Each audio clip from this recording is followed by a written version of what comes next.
When the sky splits open like a giant tear in the curtain of the world, what will you hear first? Thunder or screaming? Or the sound of hooves striking the ground like the heartbeat of someone terrified? The ancients believed that when the end of the world comes, it will not walk on bare feet.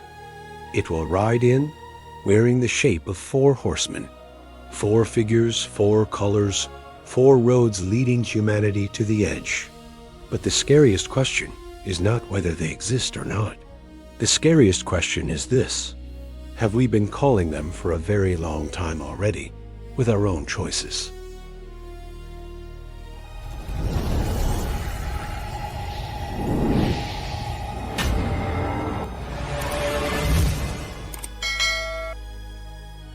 The 4 Horsemen of the Apocalypse. It sounds like the name of a boss squad in a game, or the final raid in some fantasy story.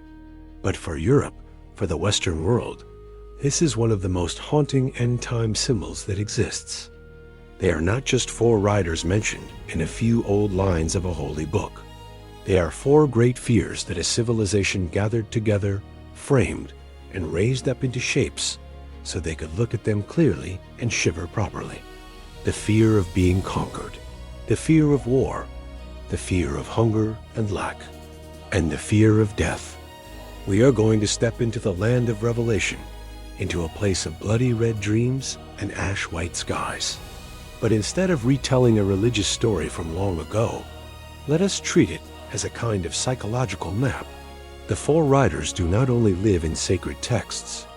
They ride across human history, across empires, across wars, across slums and glass towers, and sometimes they ride straight through the heart of each person. In the imagination of the ancient West, the book of Revelation is the last book. Not just the last book of the Bible, but almost like the final volume, sealing the story between humanity and the world. It was written in a time when people saw threats everywhere, empires pressing down on them, wars always lurking just beyond the border, plagues that could wipe out entire cities in a single cold season, famines that could arrive after just a couple of failed harvests. When you live in a world like that, you do not need to invent monsters. You just take what you already see and push it up to a cosmic scale. That is how the end of the world puts on the armor of 4 horsemen. The first rider comes on a white horse. White sounds like the color of light, of victory, of something holy. The rider carries a bow and wears a crown, like a conqueror who has just been handed authority. He rides out not as a blood-soaked butcher, but as a celebrated leader. From medieval paintings to modern art, the rider in white always confuses people. Is he a hero or a villain? For a time, some saw him as an image of the Savior, the one who comes to conquer darkness. But as the centuries passed, more and more people began to see in him the shape of a cold conqueror. A new empire, a new ideology, a new faith, in the name of truth, placing the whole world under its feet. Imagine him riding through a city, not a medieval town, but a modern metropolis of glass towers. He does not need to draw his bow. He taps his horse's hoof once, and the gigantic screens in the square blaze with slogans, symbols, flags. People cheer, throw flowers, raise their hands and swear loyalty. No one thinks they are being conquered. They think they are joining something righteous, a just cause. That is the fear the white rider carries. The fear of being led away while believing you chose freely. If the first rider is the embodiment of conquest, he touches a very deep nerve in the Western mind. For centuries, Europe has been both the conqueror and the conquered. From imperial legions and crusades to revolutions in the name of liberty and equality. History is full of moments when people built new prisons in the name of good. The 4 horsemen gather all that unease into one figure. A white rider, crowned, carrying a bow, riding forward without needing to shout, just saying he has come to bring order. In the modern world, the white rider no longer needs a literal horse. He can ride on campaign banners, on fiery speeches, on slogans promising to save the nation, save humanity. He can appear in the form of new technologies advertised as world-changing, making everything better, fairer, more democratic. But behind it all is the same old question. Who holds the bow? Who wears the crown? And who are we actually following? After the White Rider, the ground starts to turn red. The second rider comes on a horse as red as blood. His role is much clearer. He carries a great sword and a terrible privilege, the right to take peace from the earth. Wherever he rides, people turn on one another. Brothers become enemies. Calm villages become front lines. The family dinner table becomes a battlefield. The ancients saw war as a monster that devours the world. Long before tanks and nukes, war was already horrifying. With nothing more than swords and spears, people turned fields into graveyards and strongholds into piles of blackened stone. But Revelation does not depict war only with corpses and fire. It describes war by describing peace being removed. That is the most subtle part. When peace is pulled away like a rug from under your feet, everything else will collapse by itself. Now shift the scene. The red horse rides through the 20th century, through muddy trenches, barbed wire, drifting poison gas. The red horse rides on to shattered cities, to roofs ripped from buildings by bombs, to columns of refugees carrying their children, walking along cracked highways. Look at history through the lens of the Four Horsemen, and you see the Red Rider is always very busy. Perhaps even more frightening is when the red horse rides within borders. Civil war. People who once knew each other facing each other as enemies. Political tensions, ethnic divides, religious hatred, economic injustice, all can become fuel. One slogan, one speech, one triggering event, and the red hooves will start to ring on city streets. Revelation does not need to describe every detail. It only needs one line. Peace was taken away. The rest, humanity does by itself. If the Red Rider is the embodiment of war and violence, this particular terror has not dulled at all, even in an age of nuclear weapons and cyber warfare. Civilizations carry a constant fear that everything might collapse because of a handful of bad decisions, a few oversized egos, a few moments of collective madness. Every time you turn on the news and see a new conflict, a region sliding into gunfire again, the Western imagination sees the shadow of the red horse flicker by, a reminder that the Four Horsemen never really left. But the end does not come only by sword and gun. The third rider comes on a black horse. The rider carries no sword, no bow. He holds a set of scales. At first glance, this looks gentler than the first two. But to people living in a fragile agrarian world, it is just as terrifying.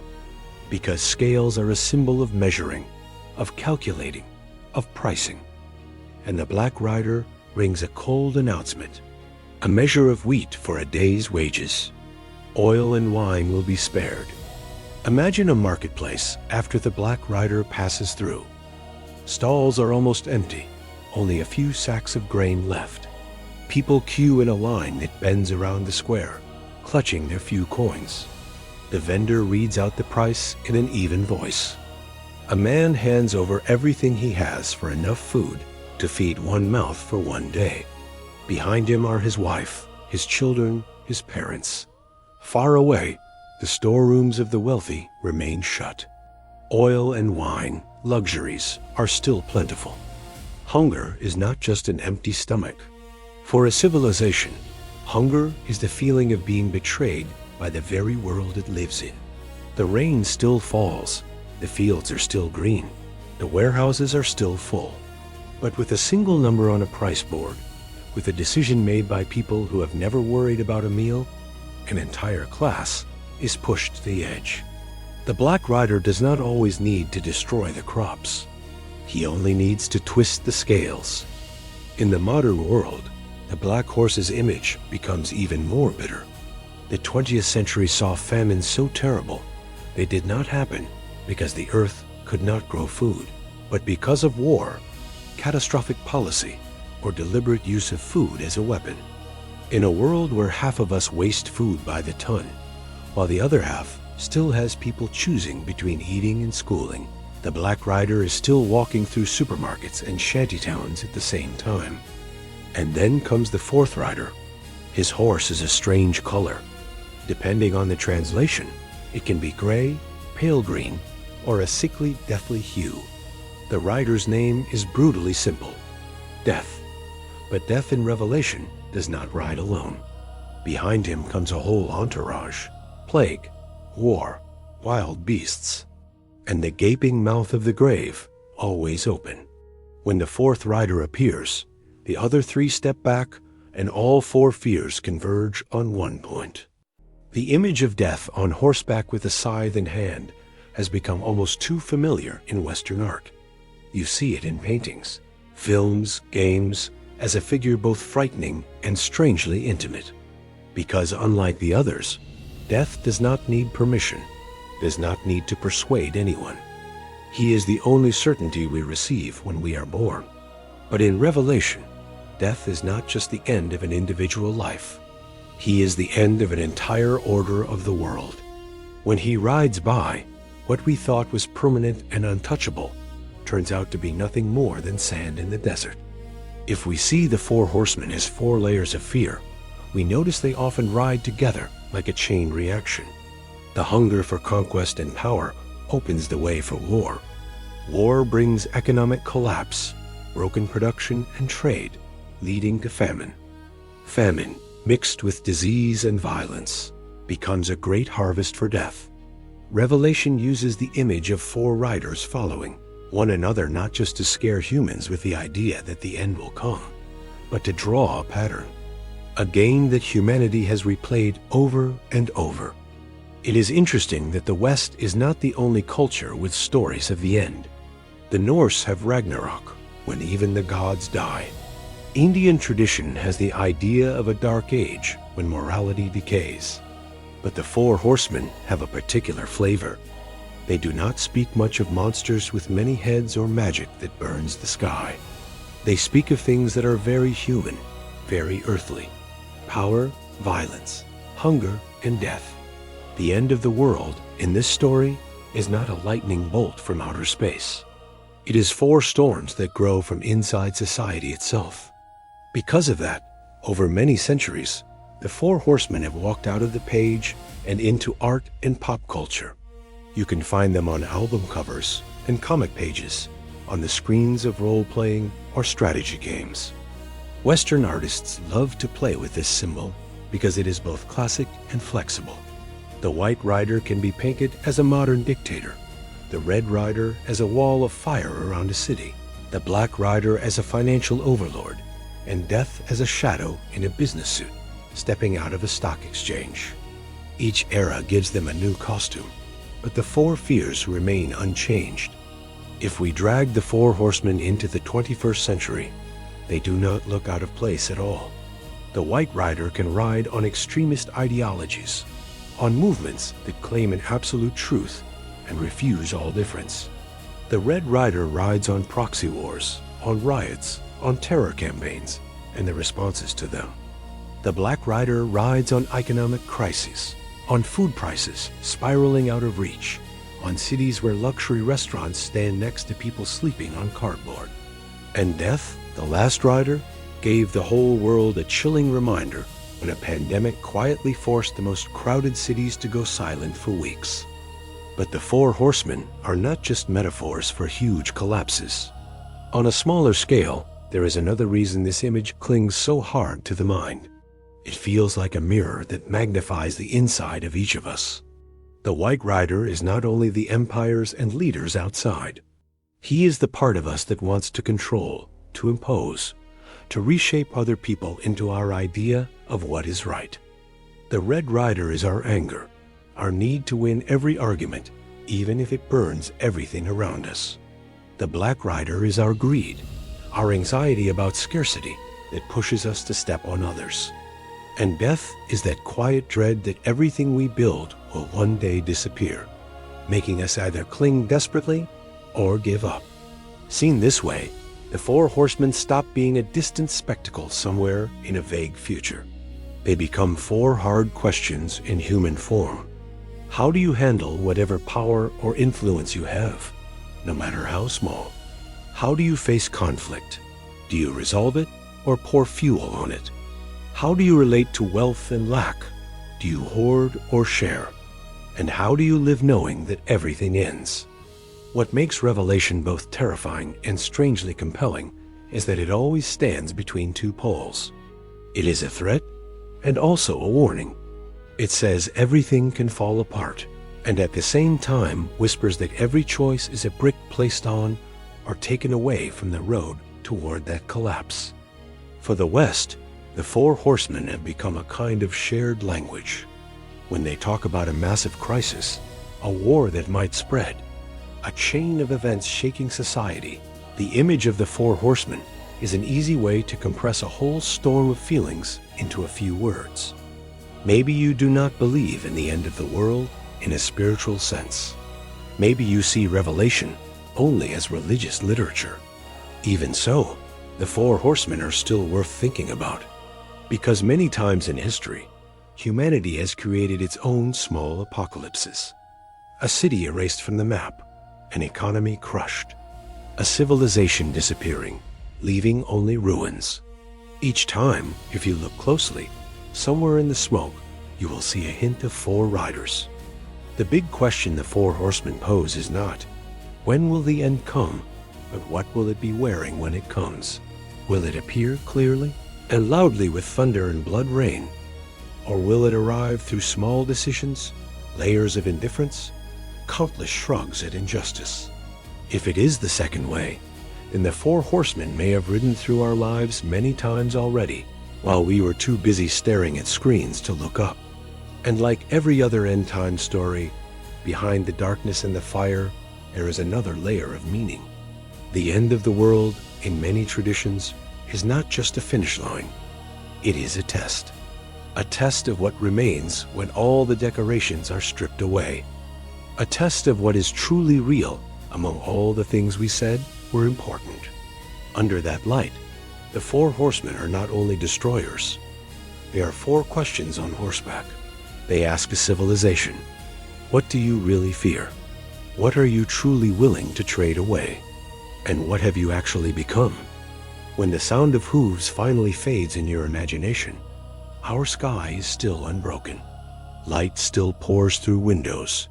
Cars still move. Messages still arrive. The end has not come. But precisely because it has not come, the question becomes harder. What will we do with this time? Will we let the Four Horsemen keep riding through our screens, through our news, through our words and actions, without even noticing we are paving the road for them? Or will we stop for a moment, look straight at these four core fears of humanity, and ask ourselves, right where I live, what can I do to conquer without devouring, to disagree without killing, to have enough without abandoning, to live without being possessed by the fear of death? The Four Horsemen of the Apocalypse will probably always be the Western symbol of the end. But somewhere among the imagined hoofbeats, there is another sound, smaller and slower.